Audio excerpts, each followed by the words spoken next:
भवती वृषाङ्गजननम् सन्नैकतीर्थाटनम् दुष्कर्मोपशमं च साधु शरणं सत्कर्मसंस्थापनम् हिंसावर्जितभूरियज्ञकरणम् मूर्तिप्रतिष्ठापनम् आर्यस्थापनमक्षराख्य गमनम् सत्संगी सजीवनम्। श्री अक्षरधामाधिपति पूर्ण पुरुषोत्तम श्री स्वामीनारायण बापा भगवते नमो नमः। श्री घनश्याम महाराजाय नमो नमः। श्री हरि कृष्ण महाराजाय नमो नमः। श्री सहजानंद स्वामी महाराजाय नमो नमः। श्री बापा श्री भगवते नमो नमः। श्री सद्गुरुभ्यो नमो नमः।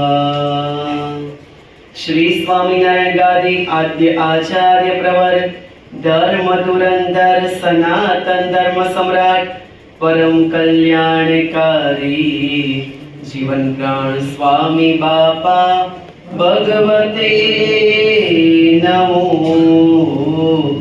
नमः।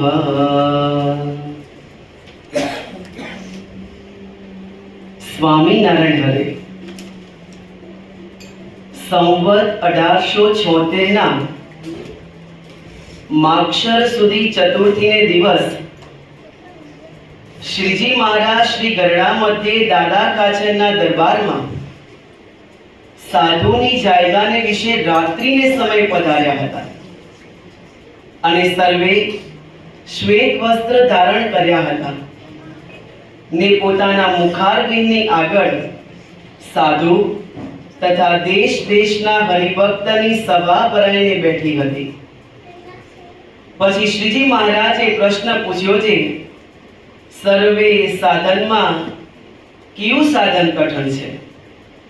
ત્યારે સર્વે બ્રહ્મચારી સાધુ તથા ગૃહસ્થ તેમણે પોતાની સમજણ પ્રમાણે ઉત્તર કર્યો, પણ થયો નહીં। પછી શ્રીજી મહારાજ બોલ્યા છે, લ્યો અમે ઉત્તર કરીએ છીએ, ભગવાનના સ્વરૂપમાં મનની અખંડ વૃત્તિ રાખવી તેથી કોઈ સાધન કઠણ નથી।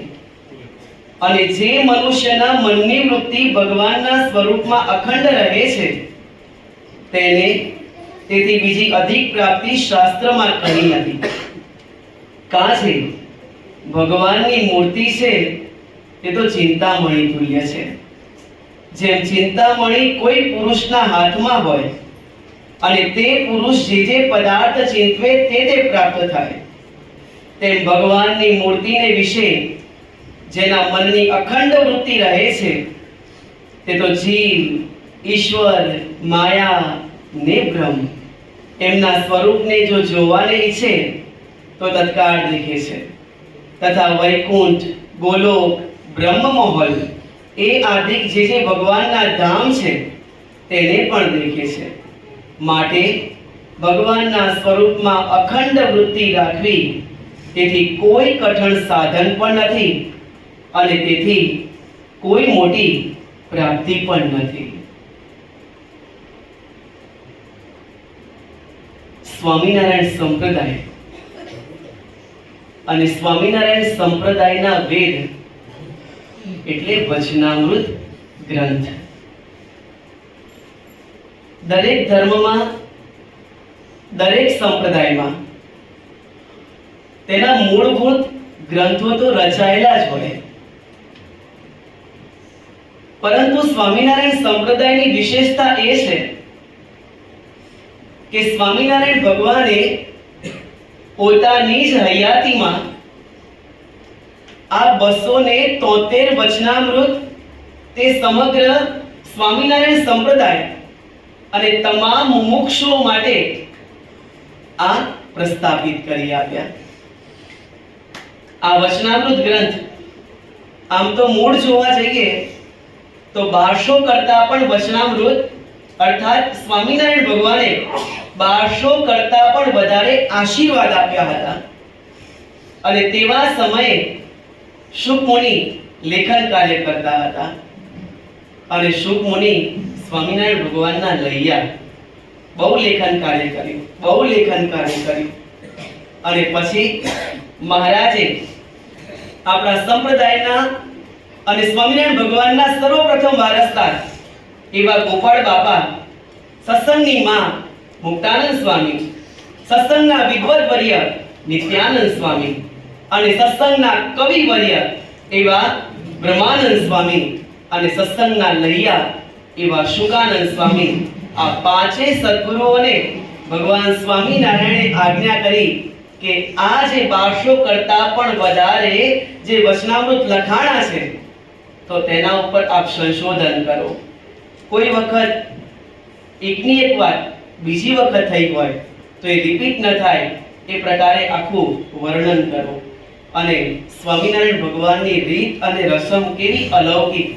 આ વચનામૃત વાંચીએ, પહેલા વાંચીએ, અત્યારે વાંચીએ, 10 વર્ષ પછી વાંચીએ, 100 વર્ષ પછી વાંચશે, 1000 વર્ષ પછી વાંચશે, 10,000 વર્ષ પછી વાંચશે, અરે પૃથ્વીનું પીઠ રહેશે ને ત્યાં સુધી પણ વાંચશે ને તો પણ આ વચનામૃત ગ્રંથમાં સ્વામિનારાયણ ભગવાન સાક્ષાત પ્રગટ અને પ્રત્યક્ષ વિરાજમાન છે.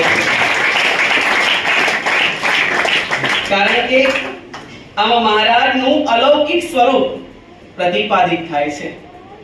કઈ સંવતમાં, કયા માસમાં, કયા પક્ષમાં, કઈ તિથિએ, કયા ગામમાં કેવા સંતો અને કેવા હરિભક્તો હતા, મહારાજે કેવો પોશાક ધારણ કર્યો હતો, મહારાજે કેવા વસ્ત્ર અલંકાર ધારણ કર્યા હતા, મહારાજે કેવા કલરના પુષ્પ ધારણ કર્યા હતા, પુષ્પના હાર ધારણ કર્યા હતા, અરે મહારાજે મસ્તક ઉપર શું ધારણ કર્યું હતું, કર્ણ ઉપર મહારાજે શું ધારણ કર્યું હતું, અરે હસ્તમાં મહારાજે શું ધારણ કર્યું હતું.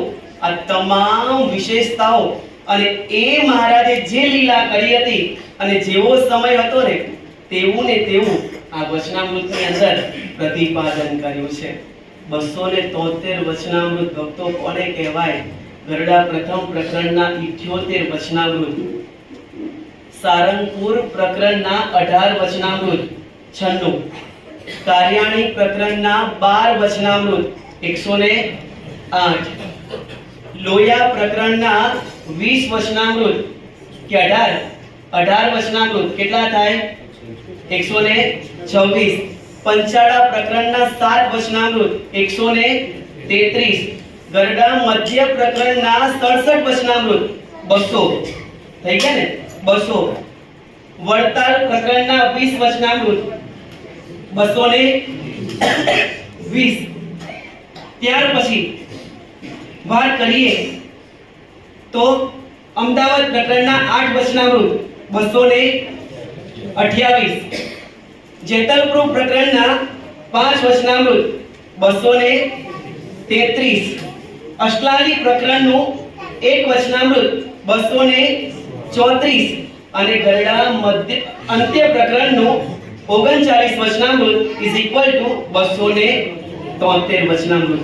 આ પ્રકારે સ્વામિનારાયણ ભગવાને 9 સ્થળને વિશે અલગ અલગ વાતો કરી અને સંપ્રદાયમાં રહેલા તમામ મુમુક્ષુઓ અર્થાત સંતો અને હરિભક્તો અને તમામ વિશ્વના મનુષ્યો માટે ધર્મ, જ્ઞાન, વૈરાગ્ય, ભક્તિ, નિષ્ઠા, પક્ષ કેમ કરીને શીર્ષાટે બને, વૈરાગ્ય કેમ કરીને દ્રઢ થાય, નિષ્કામ, નિર્લોભ, નિસ્વાર્થ, નિર્માન અને નિષ્ઠે પંચવર્તમાન ત્યાગીના અને ગૃહસ્થના પંચવર્તમાન કેમ કરીને દ્રઢ થાય તેની મહારાજે વાત કરી છે. આવી અલગ અલગ વાતો મહારાજે આમાં કરી છે. જગતના સર્વ ગ્રંથોમાં વચનામૃત ગ્રંથ સારો છે, જીવોના મોક્ષને માટે સર્વોત્તમ સૌથી ન્યારો છે. જગતનો વિશ્વમાં અને સમગ્ર પૃથ્વી લોક ઉપર આમ જોવા જઈએ ને તો પ્રગટનો ગ્રંથ હોય ને તો આ વચનામૃત ગ્રંથ છે. અને આ વચનામૃત ગ્રંથ તેમાં આપણા ઈશ્વર બાપાએ અબજી બાપાશ્રીને પ્રશ્ન પૂછ્યા, બાપા આનો ઉત્તર કેવી રીતે, આનો ઉત્તર કેવી રીતે, આ પ્રશ્ન સમજાતો નથી બાપા, કૃપા કરીને સમજાવો ને. અને એનો ઉત્તર આપણા અબજી બાપાશ્રી આપે. વડતાલના મોટા વિદ્વાન એવા કૃષ્ણ વલ્લભાચાર્ય સ્વામી, એમ કહેવાય છે કે કાશીથી કોઈ પણ વિદ્વાન ગુજરાતમાં આવે ને તો તેમને મળ્યા વિના જાય ને તો એની યાત્રા સફળ કહેવાય નહીં. એવા એ વડતાલના વિદ્વદ્વર્ય અને એમના હસ્તની અંદર જ્યારે આ દિવ્ય ગ્રંથ આવ્યો ને અને જ્યારે વચનામૃત વાંચ્યા ને વચનામૃત ઉપર જે અબજી બાપાશ્રીએ રહસ્યાર્થ પ્રદીપિકા ટીકા જે એમને વાંચી અને વાંચતાની સાથે જ કહેવા લાગ્યા કે આની અંદર જેને ઉત્તર આપ્યા છે ને, અર્થાત જે અબજી બાપાશ્રીએ ઉત્તર આપ્યા છે તે તો અક્ષરધામમાંથી આવ્યા છે, પરંતુ જેમને પ્રશ્ન પૂછ્યા છે ને એ પણ અક્ષરધામમાંથી આવ્યા છે. ઈશ્વર બાપા છે ને એમને આપણા માટે માતા તુલ્ય કામ કર્યું છે ભક્તો. શું કર્યું છે? માતા તુલ્ય કામ કર્યું છે. ઈશ્વર બાપાએ બાપાશ્રીને કહ્યું કે બાપા આ રહસ્યાર્થ ટીકા ઉપર આપ આશીર્વાદ આપો. અને ત્યારે બાપા એમ કહે છે કે જે પણ મુમુક્ષુ આ વચનામૃત ગ્રંથનું વાંચન કરશે ને એનું આત્યંતિક કલ્યાણ થશે. પહેલી આ વાત કરી. ફરીથી ઈશ્વર બાબાએ પૂછ્યો, બાપા વચનામૃત ગ્રંથ તમે વાંચવાની વાત કરી, પણ જે અભણ હોય એનું કેમ થાય? ત્યારે બાપાશ્રી કહે છે કે જે પ્રેમે કરીને આ વચનામૃત ગ્રંથનું શ્રવણ કરશે ને એનું પણ આત્યંતિક કલ્યાણ થશે. ત્યારે ઈશ્વર બાબાએ પુનઃ પ્રશ્ન પૂછ્યો, બાપા અભણ હોય અને બેરો હોય એનું કેમ સમજવું? સમજાય છે ને? ઈશ્વર બાપા કેટલા બુદ્ધિશાળી આ લોકની દ્રષ્ટિએ આમ તો શ્રીજી મહારાજ મય છે, પરંતુ આપણા જેવા મુમુક્ષુઓના આત્યંતિક કલ્યાણ માટે બાપાશ્રીને કેવા કેવા પ્રશ્ન પૂછે છે. બાપાને કહે છે કે બાપા અભણ હોય અને બહેરો હોય એનું કેમ સમજવું? અને ત્યારે બાપા એમ કહે છે કે અભણ હોય અને બહેરો હોય, પરંતુ આ વચનામૃત ગ્રંથ રહસ્યાર્થ વાળા વચનામૃત ગ્રંથ એને પ્રેમે કરીને દર્શન કરશે ને એનું પણ આત્યંતિક કલ્યાણ થશે. ઈશ્વર બાપા આટલી વાતથી અટક્યા નહીં. ઈશ્વર બાપા એમ કહે છે કે બાપા આટલી વાત તો આપની બરોબર, પરંતુ અભણ હોય, બહેરો હોય અને પ્રજ્ઞાચક્ષુ હોય એનું કેમ સમજવું? અને ત્યારે બાપા સુંદર ઉત્તર આપે છે કે જે અભણ હોય, બહેરો હોય અને પ્રજ્ઞાચક્ષુ હોય તે આ વચનામૃત ગ્રંથ ખાલી આમ ધીમે રહીને એનો સ્પર્શ કરે અને મહિમા જાણી છાતીએ લગાડે ને એનું પણ આત્યંતિક કલ્યાણ સ્વામિનારાયણ ભગવાન કરશે અને કરશે. આવો અલૌકિક વચનામૃત ગ્રંથ અને વચનામૃત ગ્રંથનો ઇતિહાસ બહુ અલૌકિક છે. એનો પ્રાદુર્ભાવ બહુ અદ્ભુત છે. સંપ્રદાયની અંદર સ્વામિનારાયણ ભગવાને આ વચનામૃત ગ્રંથ આપ્યા અને એનો ઇતિહાસ શું છે? કારણ કે ઇતિહાસ એ ઇતિહાસ છે. કોઈ પણ વ્યક્તિ ઇતિહાસને ભૂસવા જાય ને ક્યારે પણ ભૂસાય નહીં. એ જે ચોર હોય ને એ ક્યાંક ને ક્યાંક ભૂલ કરી જ બેસે. ઇતિહાસ એ ઇતિહાસ જ રહેશે. ઇતિહાસને નથી કોઈ બદલી શકતું, ઇતિહાસને નથી કોઈ ભૂસી શકતું, અને ઇતિહાસને નથી કોઈ ફાડી શકતું. ઇતિહાસ એ ઇતિહાસ જ રહેશે. જેમ સ્વામિનારાયણ ભગવાને ગોપાળ બાપાને પોતાના વારસદાર તરીકે નિમ્યા એ ઇતિહાસ છે, અને એ સનાતન ઇતિહાસ આ પૃથ્વીનું પીઠ રહેશે ને ત્યાં સુધી અજોડ અને અલૌકિક રહેશે. ગોપાળ બાપાએ નિર્ગુણ બાપાને સોંપી, નિર્ગુણ બાપાએ ઈશ્વર બાપાને ગાદી સોંપી, ઈશ્વર બાપાએ સ્વામી બાપાને સોંપી અને સ્વામી બાપાએ આપણા વહાલા પ્રેમ મૂર્તિ બાપાને પોતાના સ્થાન ઉપર વિરાજમાન કર્યા. એ જે ઇતિહાસ, એ ઇતિહાસ ક્યારેય પણ બદલાતો નથી. એ અમર છે અને અમર છે. અને પ્રેમ મૂર્તિ બાપાએ આપણા સ્વામી શ્રી મહારાજને પોતાના સ્થાન ઉપર રાખ્યા. એ પણ ઇતિહાસ છે. આ ઇતિહાસને કોઈ બદલી શકતું નથી. એ જ પ્રકારે આ સ્વામિનારાયણ સંપ્રદાયના વેદ એવા વચનામૃત ગ્રંથ, એનો પણ એક અલૌકિક ઇતિહાસ છે. આંખો બંધ કરી અને વિચાર કરીએ, પ્રત્યક્ષના દર્શન કરીએ. એ સંવત 1876 ની સાલ છે, માગસર મહિનો છે. અત્યારે સંવત 2082 ની સાલ છે, માગસર મહિનો છે, શુક્લ પક્ષ છે, ચતુર્થી છે. અને સ્વામિનારાયણ ભગવાન અક્ષર કુંડીમાં વિરાજમાન થયા છે, પોઢવાની તૈયારી કરે છે. રાત્રિની 1.5 ઘડી પસાર થઈ છે અને 10-12 પાર્ષદો સ્વામિનારાયણ ભગવાનની પાસે એ સેવા ચાકરી કરતા કરતા મહારાજની જોડે સુવાની તૈયારી કરે છે. અને તેવા સમયે સત્સંગના માતૃશ્રી તુલ્ય, માતા તુલ્ય એવા મુક્તાનંદ સ્વામી સરોદા લઈને સંતોની જાયગામાં બિહાગ રાગમાં એક સુંદર મજાનું કીર્તન ગાઈ રહ્યા છે. દર્શન થાય છે ને ભક્તો? હા કે ના? દર્શન થાય છે ને? અને એ મહારાજ અક્ષર ઓડીમાં પોઢ્યા છે. અને તેવા સમયે જ્યાં મહારાજને આ કર્ણપ્રિય અવાજ મહારાજના કર્ણ સુધી પહોંચ્યો છે અને ધીમે રહીને મહારાજે નેત્ર ખોલ્યા છે. અને નેત્ર ખોલતાની સાથે જ સ્વામિનારાયણ ભગવાને પાર્ષદોને પૂછ્યું છે કે પાર્ષદો, આ અત્યારે કીર્તન કોણ ગાય છે? અને તેવા સમયે પાર્ષદો એમ કહે છે કે મહારાજ બ્રહ્માનંદ સ્વામી ગાય છે. મહારાજ કહે છે કે ના ના ના ના, તમે ભૂલો છો. બ્રહ્માનંદ સ્વામી કીર્તન નથી ગાતા. બ્રહ્માનંદ સ્વામીનો અવાજ તો ભારે છે, પહાડી અવાજ છે. મહારાજ ના ના ના, તમે પણ ભૂલો છો. આ અવાજ તો બ્રહ્માનંદ સ્વામીનો છે. અને તેવા સમયે પચ્છમ ગામના દેવજી ભગત સ્વામિનારાયણ ભગવાનની પાસે હોય છે. મહારાજ કહે છે કે ભગત, જાઓ સંતોની જાયગામાં જોઈ આવો કયા સંત ગાય છે. એ ભગત પણ ત્યાં ગયા છે. થોડું આછી નજર કરીને પાછા આવીને કહે છે કે મહારાજ બ્રહ્માનંદ સ્વામી ગાય છે. મહારાજ કહે છે કે ના ના ના, બ્રહ્માનંદ સ્વામી નથી ગાતા. અને ભક્તો, એ દર્શન કરો. સ્વામિનારાયણ ભગવાન આસનમાંથી ઊભા થયા છે.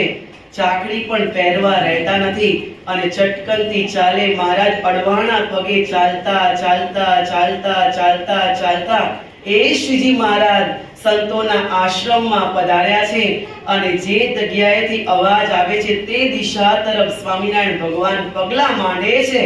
અને મુક્ત મુનિની પાસે આવી અને ત્યાં બેસી જાય છે. મુક્ત મુનિને હજુ ખબર નથી કે સ્વામિનારાયણ ભગવાન મારી બાજુમાં બેઠા છે. આધારાનંદ સ્વામીને પણ ખબર નથી કે મહારાજ મારી પાસે બેઠા છે. સંતો સૌના આસનમાં ભગવાનના સ્મરણ સાથે પોઢ્યા છે.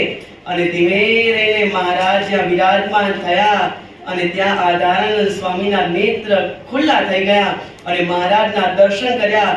એટલે દોડતા દોડતા બાજુમાં જેટલા સંતો હતા ધીમે ધીમે ધીમે બધાને ઉઠાડી દીધા. અને મુક્ત મુનિ તો કીર્તનના તાલે ઝૂમતા મહારાજના એ દર્શન કરતા કરતા મહારાજમય બની, મહારાજના સ્વસ્વરૂપમાં લીન થઈ, પૂર્ણ પુરુષોત્તમ રૂપ બની અને મહારાજના સ્વરૂપમાં ત્યાં કીર્તન ગાય છે. એક પછી બીજી કડી, બીજી પછી ત્રીજી કડી, ત્રીજી પછી ચોથી કડી. અને જ્યાં કીર્તનની પૂર્ણાહુતિ થાય છે, મુક્ત મુનિ નેત્ર ખોલે છે અને ત્યાં જ બાજુમાં સ્વામિનારાયણ ભગવાન અને બધા જ પરમહંસોની સભા સ્વામિનારાયણ ભગવાનના સન્મુખમાં વિરાજમાન થઈ ગઈ હોય છે. અને તેવા સમયે સ્વામિનારાયણ ભગવાને આ પ્રકારે લીલા કરી અને મહારાજે સહેજે સહેજે પ્રશ્ન પૂછી લીધો કે સર્વે સાધનમાં કયું સાધન કઠણ છે? ઘણી વખત સાંભળ્યો છે આ પ્રશ્ન, ઘણી વખત વાત પણ સાંભળી છે, ઘણી વખત વિવરણ પણ સાંભળ્યું છે, પરંતુ મહારાજનું ચિંતન જેવું જોઈએ એવું અમને અને બીજા સર્વેને થતું નથી. અને જ્યાં નથી થતું એ આપણી ખોટ છે ભક્તો. શું ભક્તો? એ આપણી ખોટ છે. ભગવાનના સ્વરૂપમાં ચિંતન રાખવું સહેલું નથી. આમ અઘરું છે, પણ આમ જોવા જઈએ તો સહેલું છે. જે જગ્યાએ જેને જે વાલું લાગે ને એને ક્યારેય કોઈને કહેવું પડતું નથી કે ભાઈ મારું તમે ચિંતન કરો. વસ્તુ, પદાર્થ, વ્યક્તિ જેમાં જેને વાલ હોય એને ક્યારેય કોઈને કહેવું પડે છે ખરું કે આનું ચિંતન કરું? એ સહેજે સહેજે થતું હોય છે. રાત્રે સૂઈએ ને તો એ વ્યક્તિ યાદ આવે, બપોરે બેઠા હોય તો એ વ્યક્તિ યાદ આવે, સવારનો પહોર થાય તો એ વ્યક્તિ યાદ આવે. જે જેનું ચિંતન કરે તે મય થઈ જાય. શ્રીજી ચિંતવે શ્રીજી મય થાય, કીટ બ્રહ્મણને ન્યાય. જે જેનું ચિંતન કરે તે મય થઈ જાય. રૂપિયાનું ચિંતન કરીએ તો રૂપિયામય થઈ જવાય. 100ની આખી થોકડી હોય અને ગણવા બેઠા હોઈએ, એક પછી બીજું, બીજું પછી ત્રીજું, ત્રીજું પછી ચોથી નોટ આવે, 5મી આવે, 15મી આવે, 20મી આવે અને કદાચ રિંગટોન વાગે અને કદાચ ભૂલી જવાય તો ક્યારે પડતી મૂકી છે ખરી? જ્યારે ભગવાનના સ્મરણમાં એવું થાય છે ખરું? હા કે ના? ભગવાનના મંદિરમાં ગયા હોઈએ, હજુ 5 મિનિટ મહારાજની પાસે આપણે ઊભા રહેવાનું હોય. અઠવાડિયે પરાણે એકવાર મણિનગર આવતા હોઈએ, સમજાય છે ને? અઠવાડિયે એક વખત પરાણે મણિનગર આવતા હોઈએ અને 5 મિનિટ મહારાજના આપણે દર્શન કરવાના હોય અને એમાં પણ માળા કરતા કે ધ્યાન કરતા કે દર્શન કરતા બીજી બધી વાતો થાય તો પછી એ ભગવાનનું ચિંતન થયું કે જગતનું ચિંતન થયું? ભગવાનના દર્શન કર્યા કે જગતના દર્શન કર્યા? ભગવાનને યાદ કર્યા કે બીજાને યાદ કર્યા? જો ભક્તો, અમારે તમારે સૌના હૃદય ઉપર હાથ મૂકી અને વિચાર કરવાનો છે. આપણી પરિસ્થિતિ કેવી છે? બાપાશ્રી પોતાની વાતોમાં કહે છે, બાપા કહે છે કે મનથી ચિંતન કરવું એના કરતા કંઠે કરીને જે ચિંતન કરવું ને એ ઉત્તમ છે. અરે કંઠે કરીને ચિંતન કરવું એના કરતા હૃદયથી ચિંતન કરવું ને એ ઉત્તમ છે.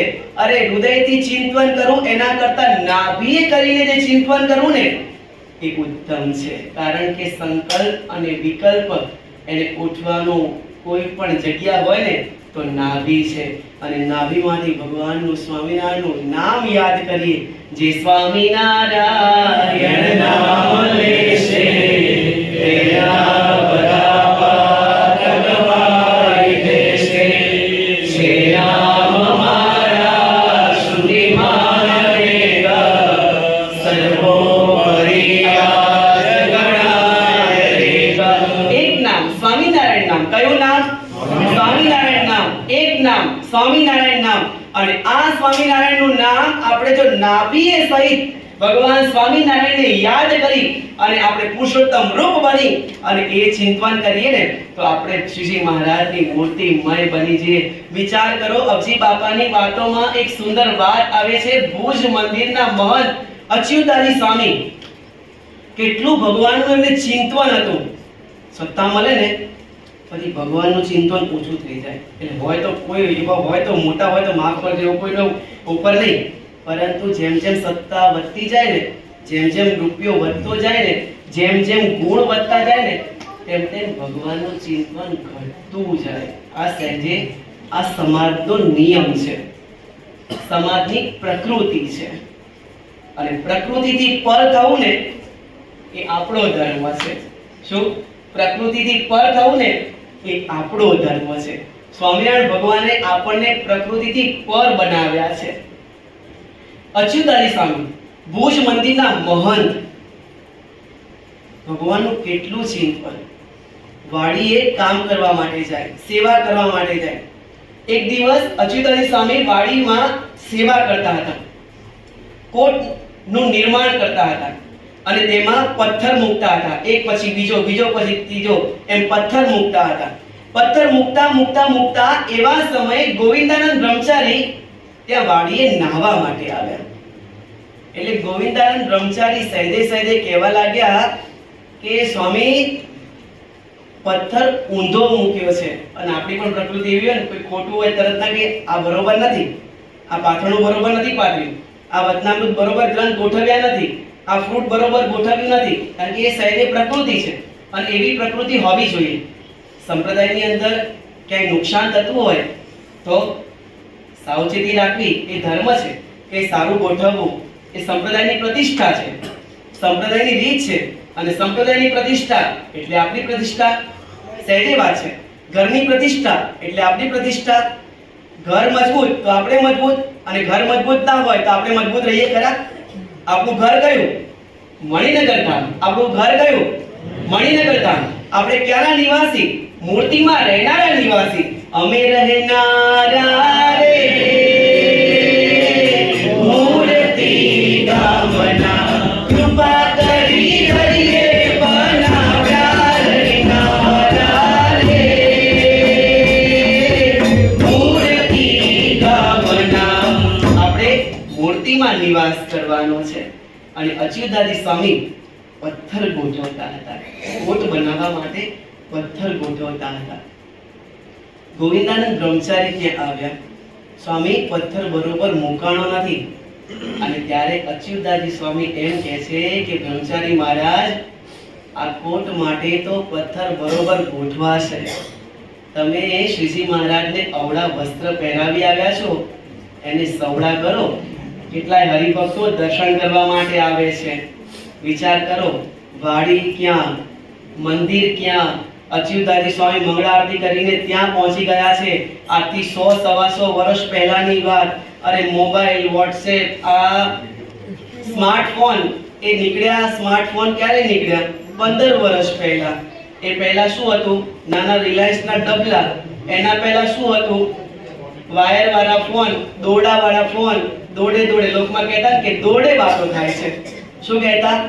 દોરડે વાતો થાય છે. અને એ પહેલા કેવું હતું? પહેલા આમ દબાવવાનું, પછી આમ ગોળ ગોળ ફેરવવાનું, પછી આમ કરીને વાતો કરવાની. 125 વર્ષ પહેલા હતું શું? કશું નહોતું. અને ત્યારે અચ્યુતાનંદ સ્વામી એમ કહે છે કે પથ્થર તો બરોબર ગોઠવાશે બ્રહ્મચારી મહારાજ. આ શ્રીજી મહારાજને અવળા વસ્ત્ર પહેરાવી આવ્યા છો, એ પહેલા જલ્દી સવડા કરી આવો. અચ્યુતાનંદ સ્વામીની વાત સાંભળી ફટાફટ નાહી અને મંદિરમાં ગયા અને જોયું તો મહારાજના અવળા વસ્ત્ર. કેટલું મહારાજનું ચિંતન હશે અને કેટલી એમનામાં શ્રીજી મહારાજને જોવાની, કેવી મહારાજે એમને પ્રતિલોમપણાની દ્રષ્ટિ આપી હશે. તો વિચાર તો કરો. અને પછી બીજો દિવસ થયો. બ્રહ્મચારી મહારાજ વાડી આવ્યા અને ને પૂછ્યું કે સ્વામી, તમને ખબર કેમ પડી? અને ત્યારે સ્વામી એમ કહે છે કે બ્રહ્મચારી મહારાજ, અમને કોઈ પણ પ્રકારનું આવરણ નડતું નથી. અમે આ લોકના કોઈ માણસ નથી. અમને તો શ્રીજી મહારાજે કૃપા કરી એ મય બનાવ્યા છે. અહીં બેઠા સ્વામિનારાયણ ભગવાન શું લીલા કરે છે એ બધી જ અમને ખ્યાલ આવે છે. અને એ બ્રહ્મચારી મહારાજ કેટલું મહારાજનું ચિંતન. અબજી બાપાશ્રી એક વખત ત્યાં મંદિરમાં પધાર્યા હતા અને અચ્યુતાનંદ સ્વામી રોટલા કરતા હતા ભંડારમાં. અને રોટલા કરતા હજુ તો રોટલાનો લઈયો હાથમાં લીધો, થપથપાવ્યો અને તવી ઉપર નાખ્યો. અને તવી ઉપર આમ જેવો નાખ્યો, હાથ આમ ત્યાં પડ્યો અને સ્વામી થઈ ગઈ સમાધિ. આપણે સમાધિ કેવી હોય? ઊંઘી એટલે સમાધિ અને ઉઠીએ એટલે બોલો ઘનશ્યામ. બધા હસો ને બહુ રૂપાળા લાગો છો. આપણી સમાધિ આવી જોઈએ. સૂઈએ ત્યારે સમાધિ. અને હવે તો સુવા માટે દવા લેવી પડે. 10 પ્રકારની તો ચિંતા હોય ગૃહસ્થોને. 10 પ્રકારની ચિંતા હોય, આ ચિંતા, આ ચિંતા, આ ચિંતા, પરિવારની ચિંતા, રૂપિયાની ચિંતા, બિઝનેસની ચિંતા, એટલે ઓલા કામવાળા આવશે કે નહીં આવે એની ચિંતા, હા, રોટલી બનાવવાવાળા આવશે કે નહીં આવે એની ચિંતા, પોતા કરવાવાળા આવશે કે નહીં આવે એની ચિંતા, પુરુષો હોય એને મજૂર કામ કરવા માટે આવશે એની ચિંતા, સેલ્સમેન બરોબર જશે કે નહીં જાય એની ચિંતા, અને દુકાનમાં બરોબર માલ કાલ વેચાશે કે નહીં વેચાશે એની ચિંતા, એટલે ઉઘરાણીની ચિંતા, ઓલાના ઘરે લાખ રૂપિયા પડ્યા છે, માલ લઈ ગયો છે, લાખ બાકી છે એની ચિંતા. ચિંતા ચિંતા ચિંતા, ચિંતાથી ચતુરાઈ ઘટે, ઘટે રૂપ ગુણ અને જ્ઞાન, ચિંતા બળી અભાગણી, ચિંતા ચિતા સમાન. અને આ ચિંતામાંથી મુક્ત થવું હોય તો શ્રીજી મહારાજનું ચિંતન શરૂ કરી દઈએ ને તો એમાંથી મુક્ત થઈ શકાય. અચ્યુતાજી સ્વામી એ બાજરીના રોટલા ઘડતા હતા, તવી ઉપર મૂક્યું અને હાથ મૂકતાની સાથે સમાધિ થઈ ગઈ. અને સમાધિ થઈ અબજી બાપા શ્રી મંદિરમાં હતા.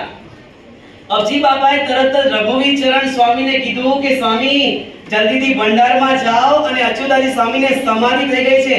હાથ બાજુમાં લઈ સ્વામીને ધીમે રહીને એક જગ્યાએ બેસાડો અને રોટલા તમે ઘડો. જો શ્રીજી મહારાજ અને અબજી બાપામાં કેટલું એક રૂપપણું સમજાય છે ને. કોને પહેલો ખ્યાલ આવ્યો? બાપાશ્રીને. બાપાશ્રી તરત જ જાણી ગયા.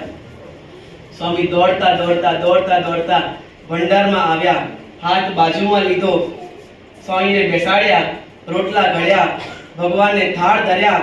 અને જ્યારે હરિનો સમય થયો ત્યારે અચ્યુતાજીને સમાધિ પૂરી થઈ અને ઠાકોરજી જમાડવા પધાર્યા. ત્યારે ધીમે રહીને અબજી બાપાએ અચ્યુતાજી સ્વામીને પૂછ્યું કે સ્વામી સમાધિમાં શું જોયું? અને ત્યારે સ્વામી એમ કહે છે કે મહારાજ જ્યારે મને સમાધિ થઈ ને ત્યારે આગળ મહારાજ અને પાછળ સેવક, એ આગળ જતા જતા જતા જતા દેવલોકથી આગળ વધ્યા, વૈકુંઠથી આગળ વધ્યા. ત્યાં રિદ્ધિ અને સિદ્ધિ એ મેવા મીઠાઈ પકવાન લઈ લઈને ઊભી હતી, ઝવેરા તો લઈ લઈને ઊભી હતી અને એમ કહેતી હતી કે અમારું સ્વીકારો, અમારું સ્વીકારો, અમારું સ્વીકારો, અમારું સ્વીકારો. ત્યારે અબજી બાપા કહે છે કે તમે શું કર્યું? અને ત્યારે સ્વામી એમ કહે છે કે અમે તો મહારાજના સામું જ જોઈ રાખ્યું, પરંતુ મહારાજને મૂકી અમે બીજે ક્યાંય પણ જોયું નહીં. અને ત્યારે એમને જે પ્રકારે કહ્યું એ પ્રકારે કાર્ય પૂર્ણ ન થયું એટલે અમારી ઉપર તહોમત નાખ્યું. કોઈનું કાર્ય પૂરું ન થાય, કોઈનું ધાર્યું પૂરું ન થાય એટલે છેલ્લે શું આવે? છેલ્લે તહોમત જ આવે ને, આરોપ જ મૂકે ને. કોઈ પાછો પાડવો હોય તો શું હોય?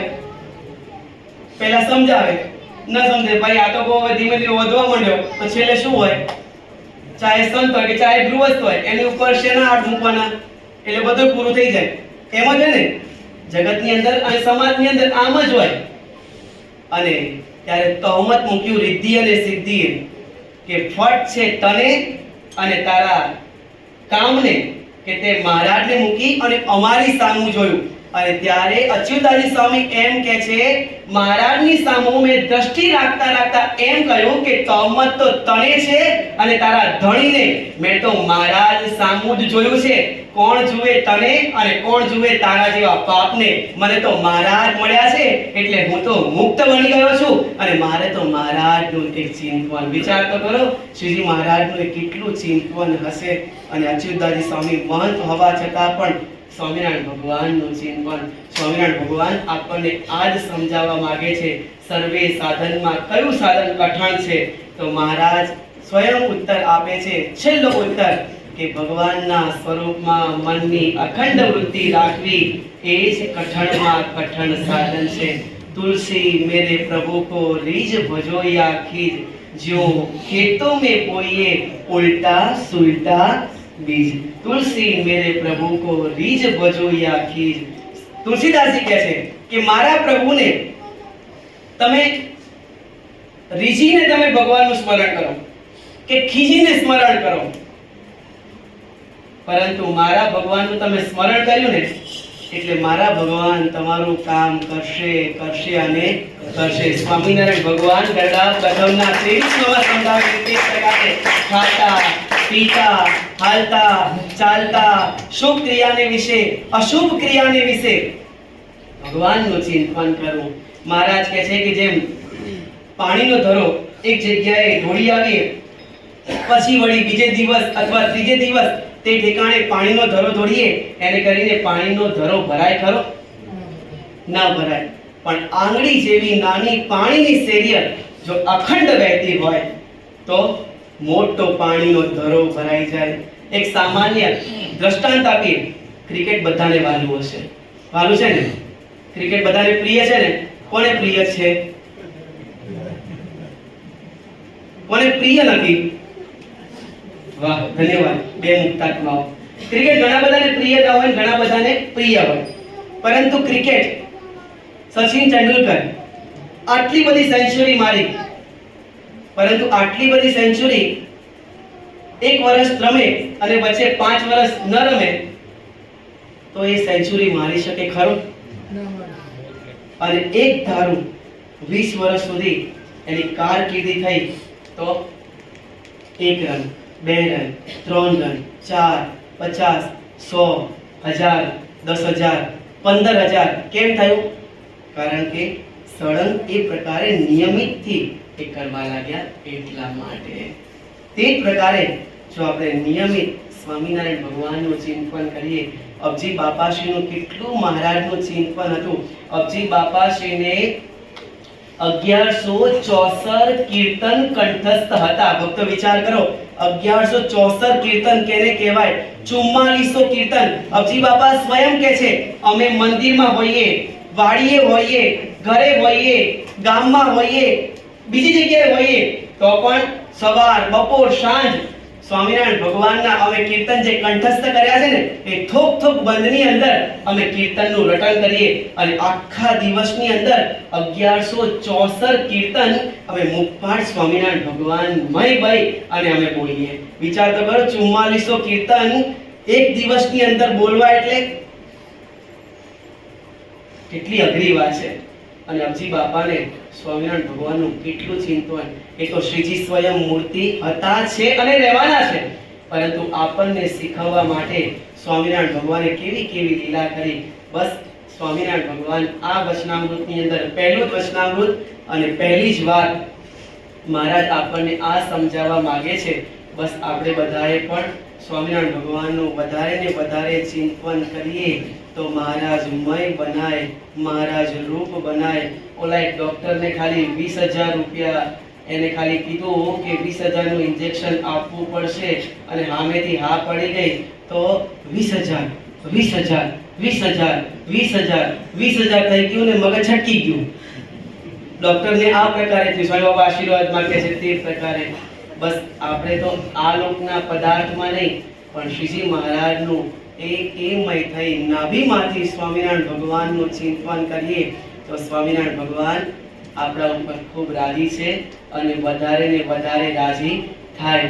સમય થઈ ગયો છે. બસ આજે ગરડા પ્રથમ પ્રકરણનું પહેલું વચનામૃત અને પહેલા વચનામૃતની અંદર મહારાજે પહેલો જ પ્રશ્ન, અને પ્રશ્ન તો કોઈએ પૂછ્યા નથી, બસ કૃપા વાક્ય સર્વે સાધનમાં કયું સાધન કઠણ છે? તો મહારાજના સ્વરૂપમાં અખંડ વૃત્તિ રાખવી એ સૌથી કઠણમાં કઠણ સાધન છે. આજે સ્વામિનારાયણ ભગવાને આ સંપ્રદાયને આ વચનામૃત ગ્રંથ આપ્યા તેને આજકાલ કરતા 206 વર્ષ પૂરા થાય છે. તો આપણે બધાએ પણ ભગવાનને પ્રાર્થના કરીએ, બાપાને પ્રાર્થના કરીએ કે હે બાપા, આ વચનામૃત ગ્રંથ તમે અમારા માટે આપ્યા છે. કોના માટે આપ્યા છે? કોના માટે આપ્યા છે? આપણા માટે આપ્યા છે. આપણા માટે આપ્યા છે ને? અમે પણ બાકાત નથી. આપણા બધા માટે વચનામૃત ગ્રંથ આપ્યા છે. તો આપણે ભગવાનને પ્રાર્થના કરીએ અને એક નિયમ લઈએ. હા, એક વચનામૃત કદાચ વાંચીએ, નિયમ લઈએ અને 7મું વચનામૃત આવે એટલે આપણે અટકી પડે, કારણ કે 7મા વચનામૃત નાનું અને રહસ્યાત બહુ મોટી. એટલે પછી તો બાપજી હવે થાકી ગયા, હવે કાંઈ નહીં, હવે આવતી વર્ષગાંઠ આવે ને વચનામૃતની ત્યારે નિયમ લઈશું. પણ આપણે એવું નહીં કરતા. આપણે એવો નિયમ લઈશું ને? હા કે ના? આ વચનામૃત કોના માટે છે? કોના માટે છે? આપણા માટે છે ને? તો આપણે જ આપણા ગ્રંથને એવું વાંચન નહીં કરીએ તો બીજા કોણ કરશે? સમજાય છે ને? આ વચનામૃત ગ્રંથ સ્વામિનારાયણ ભગવાને કોના માટે આપ્યા છે? આપણા માટે આપ્યા છે. તો આપણે આજે એવો એક નિયમ લઈએ કે એક પાનું વચનામૃતનું એટલું તો વંચાય ને. મોબાઈલ ખાલી 5 મિનિટ સાઈડમાં મૂકી શકીએ કે ના મૂકી શકીએ? 5 મિનિટ સાઈડમાં મૂકીએ આપણે. બસ એક પાનું વચનામૃતનું અને એક પાનું અબજી બાપાની વાતોનું બસ આપણે વાંચન કરીશું ને? જેટલી ક્રિકેટ પ્રિય છે એટલું વચનામૃત પ્રિય કરીશું કે નહીં કરીએ? કે કોને વચનામૃત પ્રિય છે? હાથ ઊંચો કરો. વાહ, બધાને પ્રિય છે. હવે કેટલા વાંચશો એ હાથ ઊંચો કરો.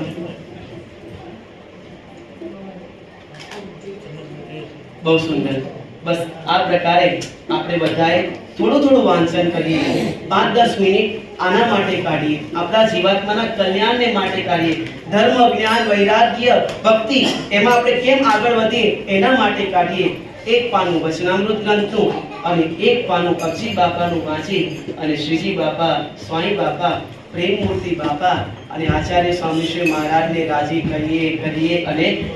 હા, ટાઈમ થઈ ગયો છે, પરંતુ એક નાની વાત યાદ આવી ગઈ. આપણા આચાર્ય સ્વામી શ્રી મહારાજ એનો નિયમ કેવો છે? નજરે આંખે દેખાયેલો એ પ્રસંગ તમને કહીએ છીએ ભક્તો.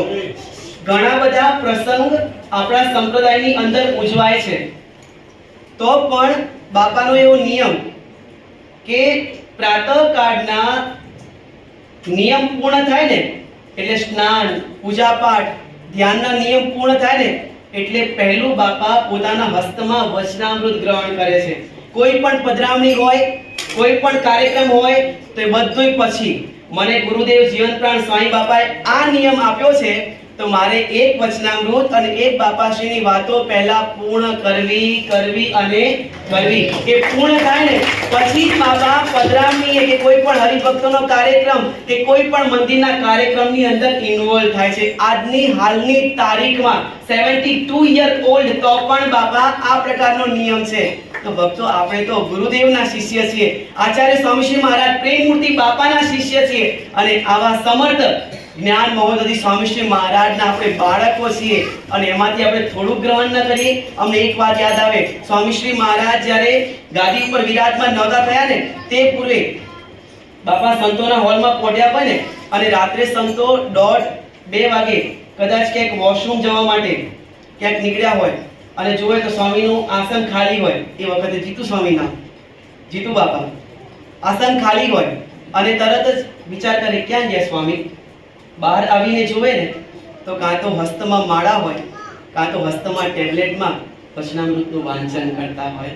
વિચાર તો કરો ભક્તો, રાત્રે 1:30 વાગે 2 વાગે એમના હસ્તમાં માળા અને એમના હસ્તમાં વચનામૃત ગ્રંથનું વાંચન થતું હોય. અમારામાં, આપણામાં અને એમનામાં કેટલો બધો તફાવત છે, આસમાન અને જમીનનો. આપણે રાત્રે હાથમાં શું હોય છે અને એમના હાથમાં શું હોય છે, ધ્યાન દઈને સાંભળી લો, વિચારી લો ભક્તો. આપણા હસ્તમાં મોબાઈલ હોય છે અને બીજું જોઈએ છે, જ્યારે એમના હસ્તમાં કેટલી ધાર્મિકતા એમનામાં, એમના જીવનની અંદર. હા, શ્રીજી મહારાજ મય છે, પરંતુ આપણને સમજાવવા માટે કેટલી ધાર્મિકતા ઠસોઠસ ભરાયેલી છે. બસ આપણે પણ આજના દિવસે એક નિયમ લઈએ. બસ આટલું તો આપણે કરી શકીએ ને ભક્તો. હવે જેમ પ્રેમમૂર્તિ સંપાદન કરીએ તો આપણી પર ગુરુદેવ શ્રી મુક્ત જીવન સ્વામી બાપા, આપણા વાલા પ્રેમમૂર્તિ બાપા અને આચાર્ય સ્વામી શ્રી મહારાજ રાજી થાય. આ પ્રસંગે આ સેવકથી કઈ વધારે બોલાઈ ગયું હોય તો બાપાનું નાનું બાળક જાણી ક્ષમા આપજો. બોલો અક્ષરધામના અધિપતિ સ્વામિનારાયણ બાપાની જય. ઘનશ્યામ